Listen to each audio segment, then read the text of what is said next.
नमस्कार। आज हम बात करेंगे affecting factor of chemical shift के बारे में। जैसा कि हम पहले के वीडियो में डिस्कस कर चुके हैं कि केमिकल शिफ्ट क्या है। केमिकल शिफ्ट रेफरेंस सिग्नल यानी टीएमएस सिग्नल और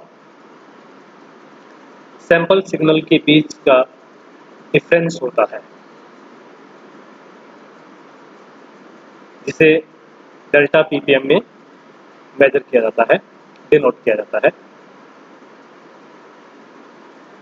केमिकल शिफ्ट को प्रभावित करने वाले कारक फैक्टर्स में mainly inductive effect, resonance effect होते हैं। Inductive effect plus I effect और minus I effect, mesomeric effect और resonance effect plus M effect और माइनस एम इफेक्ट, जिनके बारे में मुख्यतः यहाँ डिस्कस करेंगे। तो अब यहाँ पे बात करें हम कि effect of halogen, inductive effect. सबसे पहले हम बात करते हैं इंडक्टिव इफेक्ट की, जिसमें माइनस आई इफेक्ट की बात करें तो इफेक्ट ऑफ हैलोजन में माइनस आई इफेक्ट में यहाँ पे इस स्लाइड में देखिए आप कि जैसे जैसे माइनस आई प्रभाव बढ़ता जाता है, यानी इलेक्ट्रोनेगेटिविटी बढ़ती जाती है, इलेक्ट्रॉन विथड्रॉइंग कैपेसिटी बढ़ती जाती है, डाउन फील्डिंग उसी ऑर्डर में बढ़ती जाती है। जैसे यहाँ पे एक एग्जांपल हम लिए कि हाइड्रोमेथेन, ब्रोमोमेथेन, क्लोरोमेथेन और फ्लोरोमेथेन। तो यहाँ पे हाइड्रो, ब्रोमो, क्लोरो, फ्लोरो, इनकी इलेक्ट्रोनेगेटिविटी फ्लोरो की ओर बढ़ने पर बढ़ती जाती है।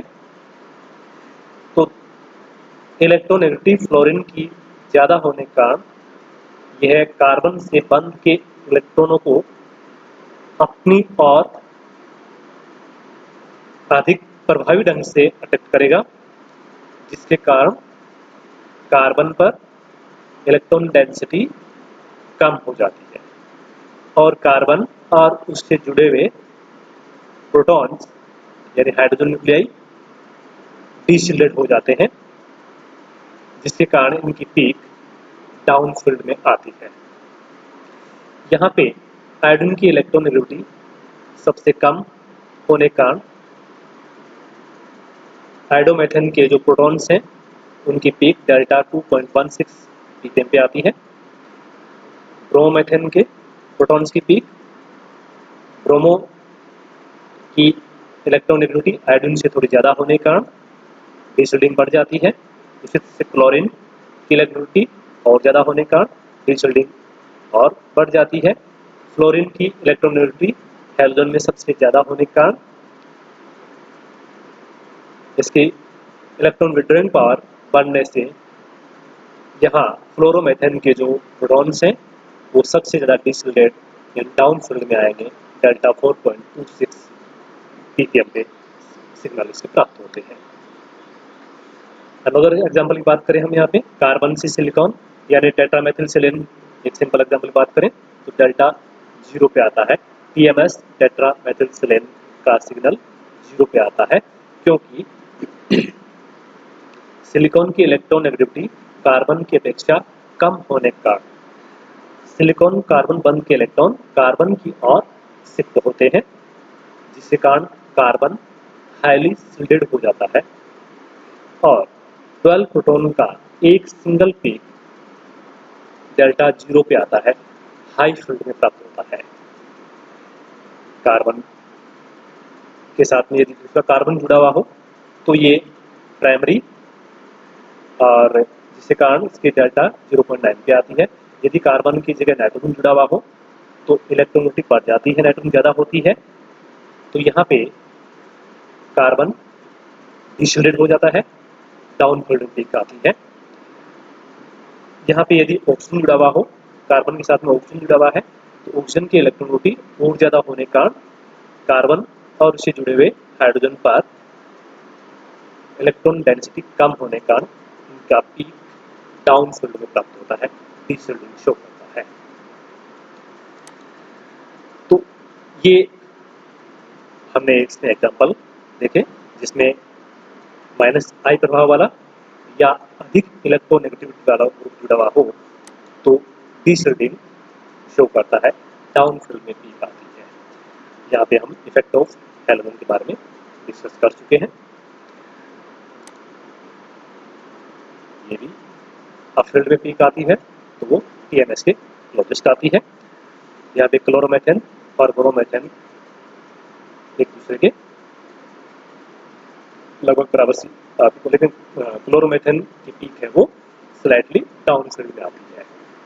नाउ नेक्स्ट फैक्टरिंग फैक्टर की बात करें तो एक ही कार्बन पर हाइड्रोजन परमाणुओं की संख्या बढ़ने से, नंबर ऑफ हाइड्रोजन बढ़ने से वह शिल्डिंग शो करता है, शिल्डिंग भी बढ़ती जाती है। यानी एक ही कार्बन पर जितने ज़्यादा हाइड्रोजन जुड़े होंगे वह उतना ही अधिक शिल्डेड होगा। क्यों? क्योंकि आप इस एग्जांपल से हम इसको ज़्यादा एक्सप्लेन कर सकते हैं इजीली। यहाँ पे देखें मेथेन, मेथेन में 4 प्रोटॉन जुड़े हुए कार्बन से और उनकी पीक है वो 0.9 डेल्टा ppm पे आती है। अब यदि हम मेथेन के एक कार्बन को इलेक्ट्रॉन विड्रॉइंग ग्रुप यानी माइनस आई प्रभाव वाले ग्रुप लाइक एज हेलोजन जैसे क्लोरीन, क्लोरो से शिफ्ट कर दें तो ये क्लोरोमेथेन, क्लोरोमेथेन तो अब इसकी पीक, इन प्रोटॉन्स की पीक जो है वो डेल्टा 3 ppm पे आती है, क्योंकि क्लोरीन का माइनस आई प्रभाव होने का ये प्रोटॉन डीशिल्डेड हो जाते हैं। तो और प्रोटॉन की संख्या कम हुई, शिल्डिंग बढ़ गई, डीशिल्डिंग बढ़ गई। यहाँ पे डाइक्लोरोमेथेन तो डीशिल्डिंग और बढ़ गई, ट्राइक्लोरोमेथेन यानी क्लोरोफॉर्म तो यहाँ पे पीक आती है 7.24 डेल्टा ppm पे। तो कहने का मतलब आप लेफ्ट टू राइट जाते हैं, प्रोटॉन की संख्या बढ़ती जाती है, शिल्डिंग बढ़ती जाती है। यानी इलेक्ट्रोनेगेटिविटी ग्रुप वाला, इलेक्ट्रॉन विड्रॉइंग ग्रुप वाले जो ग्रुप या एटम की संख्या कम होती जाती है वैसे वैसे शिल्डिंग बढ़ती जाती है। इलेक्ट्रॉन विड्रॉइंग ग्रुप वाले एटम या ग्रुप की संख्या जैसे जैसे बढ़ती जाती है डीशिल्डिंग होती है, उसी ओर में बढ़ती जाती है। यहाँ पे कार्बन के साथ में नाइट्रोजन जुड़ा हुआ है तो ये प्रोटॉन है वो डीशिल्डेड होंगे। यदि नाइट्रोजन, अगर नेक्स्ट एग्जांपल में ऑक्सीजन जुड़ा हुआ है तो यहाँ पे और डीशिल्डिंग हो जाएगी, या फ्लोरो जुड़ा हुआ है तो डीशिल्डिंग और बढ़ जाती है। इस एग्जांपल की बात करें हम सिंपल एक नॉर्मल एल्केन की बात करें तो उसकी बजाय एल्कीन के जो प्रोटॉन है, न्यूक्लियाई है, वो डीशिल्डिंग शो करते हैं और उसकी ज़्यादा डीशिल्डिंग फिनाइल प्रोटॉन शो करते हैं।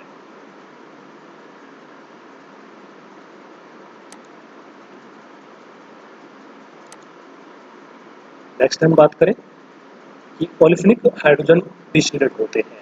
शिल्डिंग और डीशिल्डिंग के चक्कर में हम इसको डिस्कस कर चुके हैं कि जो ओलिफिन है उसके जो प्रोटॉन्स हैं उनके द्वारा जनरेट इंड्यूस मैग्नेटिक फील्ड और अप्लाइड मैग्नेटिक फील्ड दोनों एक दूसरे के सेम साइड में अलाइन विथ होने के कारण ये एल्किन प्रोटॉन डीशिल्डेड होते हैं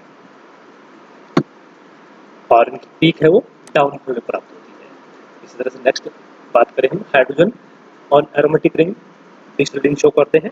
यानी एरोमेटिक जो रिंग है, बेंजीन रिंग है, बेंजीन जो प्रोटॉन है वो डीशिल्डिंग शो करते हैं, क्योंकि इनके लिए भी इन प्रोटॉन के द्वारा इंड्यूस्ड मैग्नेटिक फील्ड और इन पे अप्लाइड किया गया मैग्नेटिक फील्ड दोनों सेम डायरेक्शन में अलाइन होने के कारण ये डीशिल्डिंग शो करते हैं और इनकी पीक अप्रोक्सीमेट 6 to 7 के बीच पीक इनकी प्राप्त होती है। जैसे हम एक एग्जांपल लें इसमें कि रेजोनेंस इफेक्ट की बात करें, प्लस एम प्रभाव और माइनस एम और माइनस आई। तो प्लस एम प्रभाव की बात करें यहाँ पे एनिशोल, तो यहाँ ऑक्सीजन के लॉन पेयर बेंजीन रिंग को शिफ्ट हो जाते हैं, ऑक्सीजन में पार्सली पॉजिटिव चार्ज आ जाता है अब यहाँ पे ये जो non pair shifting benzene ring पे हुई, वो बेंजीन रिंग में रेजोनेंस करते हैं। रेजोनेंस करने से ऑर्थो और पैरा पोजीशन पे नेगेटिव चार्ज आता है, यानी इलेक्ट्रॉन डेंसिटी बढ़ जाती है ऑर्थो और पैरा पोजीशन पे। ऑर्थो पोजीशन और पैरा पोजीशन के प्रोटॉन इलेक्ट्रॉन डेंसिटी बढ़ने के कारण शिल्डेड हो जाते हैं, यानी कंपेरेटिवली अप फील्ड में सिग्नल देंगे, पीएमएस की ओर सिग्नल देंगे। तो यहाँ पे देखिए ऑर्थो प्रोटॉन 6.79 डेल्टा पीपीएम पे आता है, पैरा प्रोटॉन 6.73 पीपीएम पे आता है।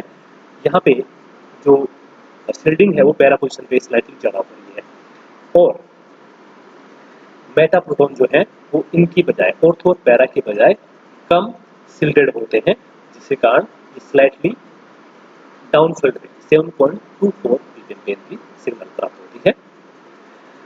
एक और एग्जांपल हम लें यहाँ पे नाइट्रोबेंजीन का। नाइट्रोबेंजीन में 5 प्रोटॉन देखने में तो एक जैसे लगते हैं, लेकिन इनका एनवायरनमेंट डिफरेंट होता है। कारण नाइट्रो ग्रुप का -I प्रभाव व -M प्रभाव होता है।